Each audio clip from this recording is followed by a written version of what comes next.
ओम गण गणपते नमः। ओम नमः शिवाय। मेरे YouTube चैनल देखने वाले सभी दर्शकों को प्यार भरा नमस्कार। सावन के महीने की बहुत बहुत मुबारक हो और अपने ओम नमः शिवाय का जाप को जितना भी आप सिद्ध कर सके आप सावन में करें। आज मेरा YouTube पे आने का यह मकसद था कि मैं बिना मकसद के तो आती नहीं। मैंने पीछे आपको 12-14 जुलाई को एक वीडियो डाली थी जो अखंड मंथन के द्वारा, सबसे पहले तो अखंड मंथन में जो भी प्रेडिक्शन की जाती है या मेरे चैनल में जो भी प्रेडिक्शन की जाती है या जो अखंड मंथन प्रेडिक्शन मतलब होती है वो 100% सत्य होती है। और यह सत्य करने वाला तो आपको पता है कि अदृश्य शक्तियाँ होती हैं। और कैसे सत्य हो जाती हैं इसका भी कुछ ग्रहों का अवलोकन होता है और कुछ प्राकृतिक आपदाओं का अवलोकन होता है। बारिश सावन तो बहुत सालों से होते आए, लेकिन जिस तरह इस समय हो रहा है जो ग्रहों का भी मेल हुआ है उसके हिसाब से हमने अखंड मंथन में पहले बोला था कि सूर्य के कर्क राशि जाने में धरती जलमय हो जाएगी। कहीं पे बारिश होगी, कहीं पे भूकंप आएंगे, कहीं पे बाढ़ आएंगे, कहीं पे सुनामी आएगी। और जिस जगह पे बारिश नहीं हुई वहाँ पे बहुत बारिश होगी और जिस जगह पे बारिश होती थी वहाँ पे कम बारिश भी हो सकती है। तो अब आप देखिए बद्रीनाथ में बादल फटे और कितने वहाँ पे बड़े बड़े पत्थर गिरे कि ऐसे कि जैसे बारिश ही पत्थरों की हो रही हो। ये अखंड मंथन पे प्रेडिक्शन हुई थी। और अब आप देखिए कि इस्लामाबाद में बाढ़ आ गई और राजस्थान जो सूखा इलाका कहलाता था वहाँ पे भी बाढ़ की संभावना बन गई। गुजरात में तो बाढ़ आती थी लेकिन इस वक्त ऐसी जगहों पे आ गई जहाँ पे बाढ़ कभी नामो निशानी था। महाराष्ट्र में देख लीजिए और उत्तराखंड, हिमाचल, ये सब आपने देखे कि कैसे बादल फटे। 16 जुलाई को सूर्य जो है कर्क राशि में आया और कर्क राशि आपको पता है जलमय है। जिस प्रकार राहु और केतु अपना प्रकोप दिखाते हैं उसी प्रकार नेपच्यून, हर्षर और प्लूटो यह 3 ग्रह भी अपना प्रकोप भी दिखाते हैं और अच्छा फल भी देते हैं। जिस प्रकार किसी को शनि की 60 शक्ति बहुत लाभ दे जाती है, किसी को शनि की 60 शक्ति डुबो जाती है, लेकिन डुबो कर भी जाते जाते उसको खड़ा करके जाती है। क्योंकि शनि की 60 शक्ति जो होती है वो न्याय प्रिय होती है। जितने भी हमने जो कर्म किए होते हैं दुष्कर्म, उन सबको नींबू की तरह निचोड़ के, और जब हमारे कर्म स्वच्छ साफ हो जाते हैं तो जाते जाते शनि हमारे को फिर से खड़ा करके जाता है। राहु केतु का भी प्रकोप अचानक होता है। जैसे मैंने वीडियो में बोला था कि 20 तारीख को मंगल सिंह राशि में आ रहा है, 17 को सूर्य सिंह राशि में आ रहा है। तो ये थे केतु के नक्षत्र, गणमूल के नक्षत्र। और उसमें ये भी बताया गया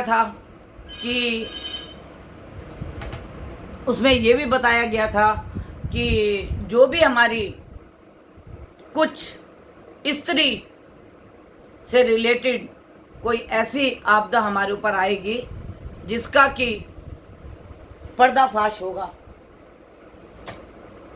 और वो हुआ भी। तो हम तो नहीं चाहते कि किसी के ऊपर आपदा आए या कोई बहुत बड़ी आपदा में घिरे, लेकिन जो कर्म है वो तो हमारे सामने आएंगे, लेकिन मैं आपको इस बात के लिए भी 100% श्योर करूंगी, जब तक कोर्ट का निर्णय ना आए हमें किसी को दोषी ठहराने का हक नहीं है। अब जो नेपच्यून है उसकी जो चाल चल रही है वो मीन राशि की तरफ बढ़ रहा है, और मीन राशि भी जल तत्व है। और यह जो जल तत्व एक तो सूर्य का कर्क राशि में जाना, एक नेपच्यून का मीन राशि में जाना, तो यह जल तत्व जैसी घटनाएं हमें दिखती हैं। अब जो मंगल है ये 6 सितंबर तक यहाँ पे रहेगा, और 6 सितंबर तक यहाँ पे रहने से आपको बहुत सी और घटनाएं और कुछ उजागर, कुछ बेवजह लोगों का झगड़ा और हत्या जैसे केस भी आपके सामने आएंगे। मैंने अखंड मंथन के द्वारा भी और अपनी वीडियो में भी ये बात बताई थी कि जिन्होंने कभी बंदूक देखी नहीं होगी वो लोग भी बंदूक उठा लेंगे, छीना झपटी करके बंदूक से सामने वाले को गोली मारने का प्रयत्न करेंगे। और ऐसी कई घटनाएं हो भी रही हैं, क्योंकि ये जो ग्रह है ना, ये सिर्फ भारत के लिए नहीं है, ये विश्व के लिए है, विश्व के लिए। कहीं पे अगजनी की घटनाएं और ये जंगलों में आग लग रही है। कैलिफोर्निया में तो पिछले साल मेरे वहाँ पे एक क्लाइंट रहते हैं, उनके घर से 100 किलोमीटर दूर तक तो आग आ ही गई थी। तो जरूरी नहीं कि हमारे यहाँ पे अगजनी की घटनाएं हो, विदेशों में भी हो सकती हैं। दूसरा जो ये गंडमूल के नक्षत्र होते हैं, ये हमारे जो नक्षत्र हैं इसके बारे में मैं आपको बताना चाहूँगी कि हमारे ये 6 नक्षत्र हैं। और जो 6 नक्षत्र हैं गंडमूल के, जैसे अश्विनी हो गया, मघा हो गया, मूला हो गया, अश्लेषा हो गया, ज्येष्ठा हो गया, रेवती हो गया। तो मैंने आपको बहुत बार ये वीडियो में बोला है, और अखंड मंथन में बहुत से आचार्यों ने आपको बताया होगा कि गंडमूल के कौन कौन से चरण जो होते हैं वो हमारे लिए घातक होते हैं। वो घातक ये होते हैं कि जैसे आपने अश्विनी का पहला और चौथा चरण जो है वो पिता के लिए घातक होता है, और मघा का पहला और तीसरा पिता के लिए घातक होता है, और मूला का पहला, दूसरा, तीसरा पिता के लिए घातक होता है। तो जो ये नक्षत्र होते हैं यह कोई पिता के लिए घातक होते हैं, कोई माता के लिए घातक होते हैं, कोई बच्चा अपने लिए कष्टकारक होता है, और कोई बच्चा अपने परिवार के लिए कष्टकारक होता है अगर गंडमूलों में बच्चा पैदा हो।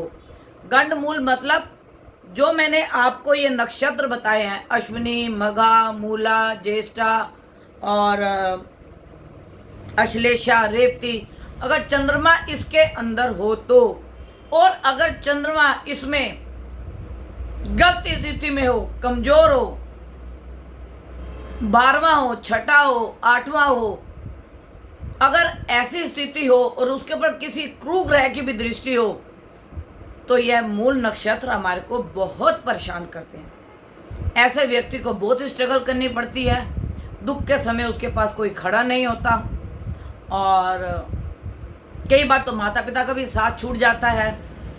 कई बार आपने सुना भी होगा ऐसे कि माँ ने जन्म दिया और माँ की मृत्यु होगी, बच्चा बच गया, तो वो बच्चा कितने कष्ट से पैदा हुआ और उसने अपने जीवन में आते ही माँ का सुख भी खोया, और उसका जो लालन पालन हुआ वो भी बहुत कष्टकार का हुआ। यहाँ सौतेली माँ का, यहाँ कष्टकार का, आप किसी भी तरह से उसको आप ले लीजिए। तो जो ये नक्षत्र होते हैं इसमें 27 दिन के बाद दोबारा वो नक्षत्र आता है। अगर आपको ये पता लगे कि हमारा बच्चा गंडमूलों में पैदा हुआ है, तो हमारे को 27वें दिन अपने आचार्य से या जो कर्मकांडी पंडित है उनसे इसका निवारण करा लेना चाहिए।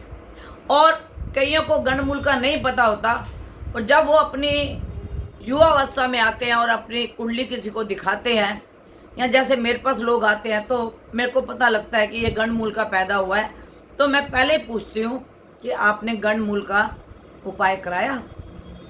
वो बोलते हैं हमें तो मालूम ही नहीं। तो फिर उनको बोला जाता है कि आप जाइए किसी कर्मकांडी पंडित से, जिस दिन आपका नक्षत्र आए उस दिन आप उसकी पूजा कराएं। और जो लोग पूजा में बिलीव नहीं करते तो फिर वो कष्ट भी झेलते हैं, क्योंकि देखिए ये पूजा की सामग्री जो बनी है, फूल है, चंदन है, अगरबत्ती है, हवन सामग्री है,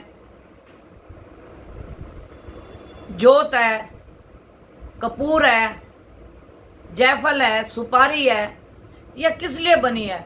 यह पूजा के ही काम आती है। रोली है, मोली है। तो जो लोग धर्म को नहीं मानते, पूजा पाठ नहीं करते, फिर वो अपने भाग्य पे छोड़ देते हैं कि जो होगा वैसा ही होगा। और कई मूला नक्षत्र के इतने भाग्यशाली बच्चे होते हैं कि माँ ने गर्भ धारण किया नहीं और माँ बाप की जिंदगी का बदलाव शुरू हो जाता है। और जब तक वो कन्या अपने माँ बाप के घर में होती है तब तक के लिए वो कन्या बड़ी भाग्यशाली होती है। और जिस वक्त उस कन्या का विवाह होता है, तो विवाह मतलब सगाई भी हो जाए, रिंग सेरेमनी भी हो जाए या बात पक्की भी हो जाए, तो वो ससुराल के लिए बड़ी लकी हो जाती है। आप लोगों ने सुना होगा कि भैया हमने तो सगाई की और लड़के की प्रमोशन हो गई, लड़का बाहर चला गया और अब लड़की भी बाहर से आएंगे, शादी करेंगे, लड़की भी बाहर चली जाएगी। तो जो अपने माँ बाप के लिए लकी है लड़की गंडमूलों की, वो ससुराल के लिए भी बहुत लकी होती है। जो ऐश आराम सुख सुविधा उसने नहीं देखी होती, वो सब ऐश आराम सुख सुविधा वो अपने ससुराल में देखती है। और जिनका गंडमूल 7वें घर में होता है, सिंह राशि हो, 7वें घर में चंद्रमा हो, केतु का वास हो, तो आप ये समझ लीजिए कि उसका भाग्य जो है पत्नी के द्वारा, ससुराल के द्वारा, डायरेक्ट या इनडायरेक्ट उसका भाग्य होता है, चाहे लड़का हो चाहे लड़की हो। तो जो मेरी आज वीडियो बनाने का मकसद था कि जो मंगल है ये 6 सितंबर तक अभी मघा नक्षत्र में, फिर पूर्वा फाल्गुनी नक्षत्र में, फिर ये अस्त भी होगा। जब अस्त होगा तो थोड़ा सा इसका प्रकोप कम हो जाएगा। लेकिन आप ये सोचिए कि आपदाएं अभी टली नहीं है। पिछली वीडियो में मैंने आपको बताया था कि 1 नवंबर से लेके 2024 की नवंबर दिसंबर तक का समय आपको बहुत उतार चढ़ाव दिखाएगा। देखिए, एक दिन में कोई अंपायर नहीं खड़ा कर लेता और एक ही दिन में अंपायर गिर सकता है। भूकंप आया, सब कुछ नाश। लेकिन जो ये घटनाएं होंगी, जैसे जैसे ग्रह परिवर्तन होगा और जैसे जैसे ग्रहों की युति बनेगी, वैसे वैसे आपको सब ये देखने को मिलेगा। अभी आपको शुक्र जब तक सिंह राशि में है और मंगल की युति उसके साथ बनी हुई है, तब तक आपको लेडीज कई प्रॉब्लम्स दिखाई देंगी 3 अगस्त तक। और 3 अगस्त से मैं कहती हूँ 2-4 दिन आगे भी हो सकता है और 2-4 दिन पीछे भी हो सकता है। जरूरी नहीं है कि 3 अगस्त को ही। ये समय शुरू हुआ है 17 सितंबर से, और जब ये 17 सितंबर से शुरू हुआ तो मैंने उसी वीडियो में भी बोला था कि किसी स्त्री का फिल्मी जगत में पर्दाफाश होगा। तो आपने देखा, और उसके बाद रात के 2 बजे तक मेरे को फ़ोन आते रहे, जबकि मुझे नहीं मालूम था कि राज कुंद्रा का ये काम हुआ या ये कुछ ऐसी बात पकड़ी गई। लोग 24 घंटे यूट्यूब पे लगे रहते हैं और देखा तो उठा के फ़ोन करना शुरू कर दिया। जब मैंने सुबह उठ के देखा तो मुझे लगा कि हाँ, ये बात तो सत्य है और जो व्यूवर्स बोल रहे हैं वो ठीक बोल रहे हैं। लेकिन मैं अपने भोले से, अपने अल्लाह से, अपने पीर से, अपने वाहेगुरु से, जीसस से, सभी देवी देवताओं से ये प्रार्थना करती हूँ, ये आपदाएं किसी पे ना आए। लेकिन इन आपदाओं को रोकने का मकसद मेरा नहीं है, आपका है। जब तक आप अपने कर्म को नहीं सुधारेंगे तो ये आपदाएं किसी न किसी के रूप में हमारे पास आएंगी। अब आप देखिए जो हिमाचल में हुआ, पत्थर गिरे, कईयों के घर टूटे, कईयों के बच गए। भूकंप आता है, किसी की बिल्डिंग बिल्कुल तबाह हो जाती है और साथ की बिल्डिंग बच जाती है। तो मेरा आप सबसे आज YouTube पे आने का मकसद ये था, और मैं बार बार आपको वीडियो में बोलूंगी, अखंड मंथन के द्वारा बार बार बोलूंगी, सबसे पहले आप अपने घर से, अपने माता पिता से, जो आपके माता पिता के समान है, जब तक आप उनका आदर सम्मान करना नहीं शुरू करेंगे, आपको कहीं से सुख सुविधाएं नहीं मिलेंगी। दूसरा, धर्म की तरफ मैंने कई वेस्टर्न लोगों को देखा है। अभी परसों भी मैं एक वीडियो देख रही थी कि यूरोप की कोई लेडीज है और आर्किटेक्ट उनके घर वाले हैं, डॉक्टर उनके घर में है, करोड़ोंपति हैं, और उसको भोले के दर्शन हुए, वो सब कुछ छोड़ के वो कहती भारत मेरा महान है, भारत मेरा महान है, गंगा मेरी माता है, गंगा मेरी माता है। जब वो लोग हमारे धर्म को आके और उनको हमारे धर्म से लाभ मिलता है, तो हमें क्यों नहीं अपने धर्म से लाभ मिलता? मैं बहुत बार यह आपको वीडियो में बोल चुकी हूं कि मंत्रों में इतनी शक्ति होती है, इतनी शक्ति होती है कि देवता भी नीचे आ जाते हैं। और एक मैं आपको बताती हूँ, जिन्होंने कभी गंडमूल की पूजा नहीं की, पंडितों से डरने की जरूरत नहीं है कि ये हो जाएगा, वो हो जाएगा। आपने एक सुपारी लेनी है या एक जायफल लेना है, वह डेली या सुपारी या जायफल, एक इलायची ले लो, लौंग का जोड़ा ले लो, क्योंकि हम सुपारी और जायफल इसलिए बोलते हैं कि हम शालिग्राम इन्हीं का बनाते हैं जब शिव की पूजा करते हैं। तो अगर आप एक जायफल, एक सुपारी डेली शिवलिंग पे रख दें, और अगर आप शिवलिंग में नहीं जा सकते, मंदिर नहीं जा सकते, मंदिर बंद है, तो अपने घर में शिव जी के नाम का एक जायफल, एक सुपारी आप निकाल के रख दें। जब मंदिर खुले तो पूरी सुपारी और पूरे जायफल आप जाके मंदिर में रख दें।